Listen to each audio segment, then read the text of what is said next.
Hello students and welcome to my channel Busy Bee. Okay, last time we have already done that objectives on importance of management. So today's topic will be nature of management. So before I start with nature of management, I would love, if you are new to my channel, I would request you to take a moment and subscribe to my channel by clicking the bell icon below.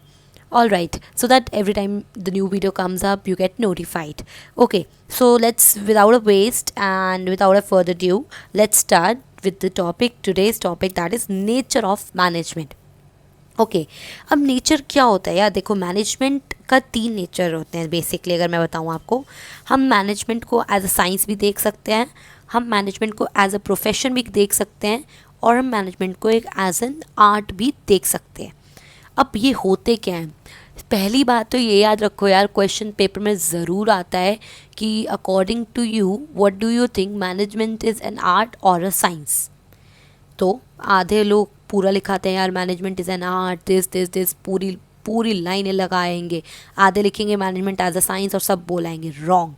Management is 50% art and 50% science. Basically आपको दोनों समझाना है। क्यों, अभी आपको बताऊंगी और आपको अभी समझ आ जाएगा वाई। लेट अस स्टार्ट कि मैनेजमेंट एज अ साइंस क्यों होता है। अच्छा, पहले तो साइंस क्या होता है? साइंस क्या होता है? Systemised body of knowledge. जैसे कि जब एप्पल गिरा था फ्रॉम अ ट्री, तो ये तो नहीं ना कि जब वो पेड़ से गिरा था तो भैया वो गिर गया बस। हमने उस पर एक्सपेरिमेंट्स किए, बहुत कुछ हमने लर्न किया, तो हमें पता लगा कि it is through the law of gravity. तो यानी साइंस क्या होता है? सिस्टमाइज्ड बॉडी ऑफ नॉलेज, जो एक जनरल ट्रुथ को एक्सप्लेन करता है कि अगर सेब गिरा था तो उसके पीछे कोई नॉलेज है। So that is science. अब साइंस है तो इसकी करेक्टरिस्टिक्स क्या होती हैं? नंबर 1 इज़ कि ये सिस्टमाइज बॉडी ऑफ नॉलेज होता है, यानी वही कि जो इसके फीचर्स हैं वो एक बंदे ने एक एक्सपेरिमेंट के बाद ही बनाए हैं, ये नहीं कि बनाने के लिए बना दिए। Second comes is principle based on experimentation. अब कोई भी प्रिंसिपल बनता है उसके पीछे पहले बहुत बारी एक्सपेरिमेंट होता है, एक्सपेरिमेंट होती हैं, ऑब्जर्वेशंस होता है। आप अपने लॉ ऑफ ग्रेविटी ही लगा लो, जब एप्पल गिरा था, एक बार गिरा, 2 बार गिरा, 3 बार गिरा, तो उसको बार बार देखा कि एप्पल ऊपर से नीचे ही गिरता है, नीचे से ऊपर नहीं गिरता। उसके बाद इस पर एक्सपेरिमेंट हुए, ऑब्जर्वेशंस की, तब जाके ये बना। Same goes for management. Management में भी यही होता है। ह्यूमन बींग्स और ह्यूमन बिहेवियर को हम पहले देखते हैं कि ये बंदा क्या कर रहा है और यही हमारी जो इकॉनमी है, इन्वायरमेंट है, कैसे वर्क कर रही है। हम एक्सपेरिमेंट्स के थ्रू जज करते हैं एंड देन उसके बाद ही हम एक डिसीजन पे आते हैं। Third is universal validity. Obviously science जो यहाँ है वही साइंस बाहर है। ऐसा नहीं है कि यहाँ की साइंस अलग है और यूएस की साइंस अलग है, कि Apple falls from a tree तो भैया यूएस में Apple falls from the ground, ऐसा नहीं है। It is falling from the tree itself. वो ऊपर से नीचे ही जा रहा है, नीचे से ऊपर नहीं जा रहा। Same goes for management. अगर हमारा मैनेजमेंट का यहाँ पे है coordination as a feature of management, तो यही मैनेजमेंट का फीचर यूएस में भी सेम है। ये नहीं है कि यहाँ पे कोऑर्डिनेशन चाहिए और यूएस में मैनेजमेंट को कोऑर्डिनेशन नहीं चाहिए, that is wrong. So basically ये साइंस क्यों है? 4 पॉइंट है। सिस्टमाइज बॉडी ऑफ नॉलेज है as compare to science, same. ये एक्सपेरिमेंट्स और ऑब्जर्वेशन पे बेस्ड है, इसकी यूनिवर्सल वैलिडिटी है। तो I think these are all 3 things that you have to learn. So हम इसकी कंक्लूजन पे क्या आ सकते हैं? What we can say is कि management is an in exact science. Science नहीं है बट थोड़ी बहुत साइंस है। It is neither precise nor a comprehensive. Obviously ये फुल फ्लेज साइंस नहीं है बट कुछ पार्ट ऑफ साइंस ज़रूर है management. This was the first part कि मैनेजमेंट साइंस है, और है तो क्यों है। Now second comes is management as an art. Art क्यों है मैनेजमेंट? ओके, अब आर्ट क्या होता है? आर्ट होता है स्किलफुल और पर्सनल एप्लीकेशन। आपकी जो एग्जिस्टिंग नॉलेज है आप उसको अपने तरीके से कैसे यूज़ करते हो। जैसे कि डॉग बनाने के हमारे पास बहुत तरीके होते हैं, हम ऐसे वैसे कैसे मर्जी बना सकते हैं। ठीक है, अगर मैं कहूँ मुझे फ्लावर बनाना है, ठीक है, तो कुछ लोग यार फ्लावर ऐसे भी बना देंगे, ये फ्लावर है ऐसे करके बना देंगे, कुछ लोग ऐसे करके बना देंगे। ये मेरी बेसिक नॉलेज थी जो मैंने अब यूज़ करी है। बना तो फ्लावर ही है बट अपनी नॉलेज को यूज़ करके कुछ नया बनाना, दैट इज़ एन आर्ट। तो अब मैनेजमेंट आर्ट है या नहीं, लेट्स सी। फर्स्ट फीचर क्या होता है मैनेजमेंट एज एन आर्ट का? That is first is existence of theoretical knowledge. जैसे कि हमारे पास बहुत सारी बुक्स हैं we have theory books for management of art, music, dance etcetera. Same way हमारे पास लिटरेचर है मैनेजमेंट पे भी, हमारे पास बुक्स है मैनेजमेंट की भी, जिससे we can go and learn like finance, marketing, human resource etcetera, जिसमें हम उसको पढ़ के स्पेशलाइज हो सकते हैं। तो बेसिकली हमारे पास एग्जिस्टेंस है थ्योरेटिकल नॉलेज की, जो चीज़ पहले हो चुकी है हमारे पास वो ऑलरेडी है, उसकी हम हेल्प ले सकते हैं। Second is personalized application. Apply same knowledge in different ways, depends from person to person. Obviously दो डांसर हैं, वो दो अलग तरीके से काम करते हैं, दो राइटर हैं, वो एक ही चीज़ को दो अलग तरीके से लिखते हैं। सेम वे मैनेजर्स का भी यही होता है। Principle remains the same, but वो अप्लाई कैसे करते हैं that depends on from person to person, through managers to managers. Example लगा लो अब आप, बहुत सारी थ्योरीज हैं हमारे पास मैनेजमेंट की, लाइक फ्योल के प्रिंसिपल, टेलर्स के प्रिंसिपल, बहुत सारे हमारे पास हैं that will study further on in the later और on chapters. But the point is यहाँ पे क्या सीन है, यहाँ पे अब मैनेजर्स की, यार मेरे को पता है कि मेरे को अपने ग्रुप गोल्स अचीव करने हैं, बट मुझे पर्सनल गोल्स भी अचीव कराने हैं अपने एम्प्लॉयज़ के, तो I will put on efforts. But अगर वो मैनेजर वो नहीं कर रहा तो ऑब्वियसली वो अपनी पर्सनलाइज एप्लीकेशन एक मैनेजर यूज़ कर रहा है और दूसरा मैनेजर नहीं कर रहा, तो that depends from manager to manager. मतलब हमारे पास प्रिंसिपल तो वही है, बट हम उसको यूज़ कर भी सकते हैं और नहीं भी कर सकते, दैट डिपेंड्स ऑन अस। तो that is called personalized application. Third है based on practice and creativity. We have like well defined body of knowledge.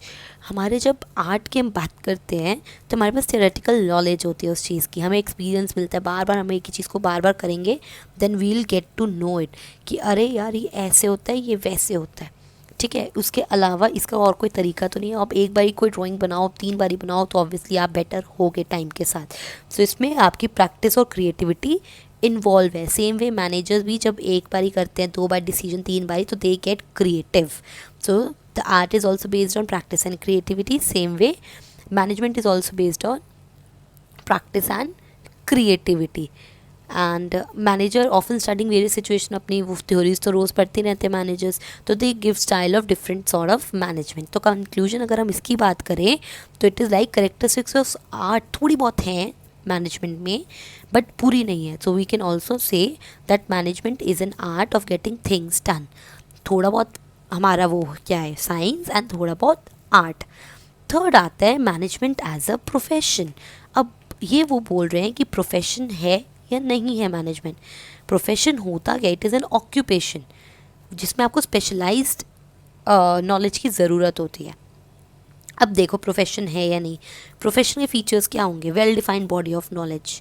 आप कहीं से भी अगर आप कोई भी प्रोफेशन ले लो, legal, accounting, medical, whatever you feel like, वहाँ पे आपको एक perfect defined body of knowledge, मतलब उसमें से आपको नॉलेज उस पर्टिकुलर इंस्टीट्यूट या उस जगह की आपको वेल डिफाइंड नॉलेज होनी चाहिए, ठीक है। बिजनेस सिचुएशन की, लीगल प्रोफेशन हो गया आपका, मेडिकल प्रोफेशन हो गया, उसमें एक लेवल ऑफ प्रिंसिपल होंगे जो आपको पूरे करने पड़ेंगे, right. And same goes for management. Management में भी बहुत सारे इंस्टीट्यूट्स हैं जो आपको ये चीज़ पढ़ाता है, like Indian institute of management, IIM, तो इन इंडिया में है ये।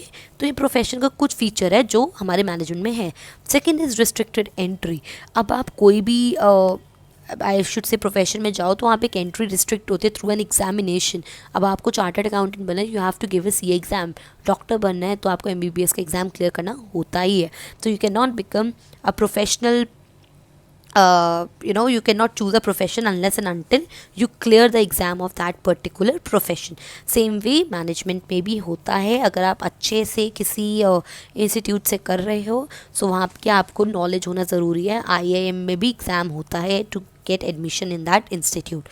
Third we have is professional association. हर प्रोफेशनल की एक अपनी एसोसिएशन होती है जिसके उस ऊपर वो वर्क करता है। They have they formulates and enforces a code of conduct जो उन्हें फॉलो करना पड़ता है। लाइक लॉयर का हो गया बार काउंसिल ऑफ इंडिया, वो एक बनाता है अपने खुद के लॉयर्स के लिए rules and regulation. Same way managers के लिए भी एसोसिएशन होती है, ऑल इंडिया मैनेजमेंट एसोसिएशन, जो आपको अलग तरीके के लॉज एंड रूल्स बनाती है, बट मैनेजर्स के लिए इस एसोसिएशन का पार्ट होना इज़ नॉट कंपल्सरी। आपने अगर नहीं भी किया तो भी चल जाएगा, नहीं अगर करा है तो वेल एंड गुड, नहीं किया इस पर आपने कुछ तो भी आप मैनेजर बन सकते हो। सो ये वाला जो फीचर है ये हमारा मैनेजमेंट में है बट ज़्यादा नहीं है। Fourth is ethical code of conduct. Her profession एक कोड ऑफ कंडक्ट से बाउंड होती है। एज हमने पहले भी पढ़ा था क्लास 11th में, डॉक्टर्स को ओथ लेना पड़ता है जब वो इस प्रोफेशन में आते हैं। सेम वे अगर आप आईमा AIMA मतलब all Indian institute of management से गए हो तो वहाँ के भी कुछ कोड ऑफ कंडक्ट है कि एक्टिविटीज़ कैसे करनी है मैनेजर्स को और कैसे नहीं करनी। तो it is up to you, अगर आप करना चाहो तो कर सकते हो, नहीं करना चाहो तो भी आप उसको you can skip that part. So this feature of profession is also not fully present in the management. So last is the service motive. The basic motive of any profession is to serve the clients. तो lawyer का काम है अपने client को justice दिलाना, तो doctor का काम है अपने क्लाइंट को और अपने क्लाइंट को बेसिकली उसको ट्रीट करना। सेम वे हर अपना कंपनी का बंदे का any employee, any manager have their person service motive to serve their organization. So this is totally and totally into the management. ये जो आपका profession का what do you call it feature, this is totally present in profession. So अब conclusion यही है हमारी कि management is not full fledge profession like legal, accounting और medical, but because it does not meet the exact criteria of profession. तो management obviously profession नहीं है, it is 50% art and 50% science. So today हमने एक बहुत बड़ा ये जो आपका पार्ट होता है कि management is an art, science या प्रोफेशन वाला हमने कंप्लीट कर लिया है। सो आई होप आप लोगों को एक क्लियर हुआ हो। So if you like it तो please subscribe to my channel. कोई डाउट हो तो please write it in the comment section. Follow my channel, YouTube channel Busy Bee. Email ID आपके सामने है BEEBUSY06@gmail.com और इंस्टाग्राम पे भी आप मुझे फॉलो कर सकते हो आस्तानांगे 7 पे। वहाँ पे भी आप मुझे अपने डाउट्स DM कर सकते हो। सो गाइज अब next time we will be starting with level of management. Please revise कर लेना सारा पीछे का बैकलॉग, बिकॉज थोड़ा सा कॉम्प्लिकेटेड पार्ट है, नॉट कॉम्प्लिकेटेड बट थोड़ा सा समझने वाला पार्ट है। So I want you to clear all the backlog, then only we can move forward to the next part of it. So till then, stay safe and please subscribe to my channel and keep studying. Take care. Bye bye.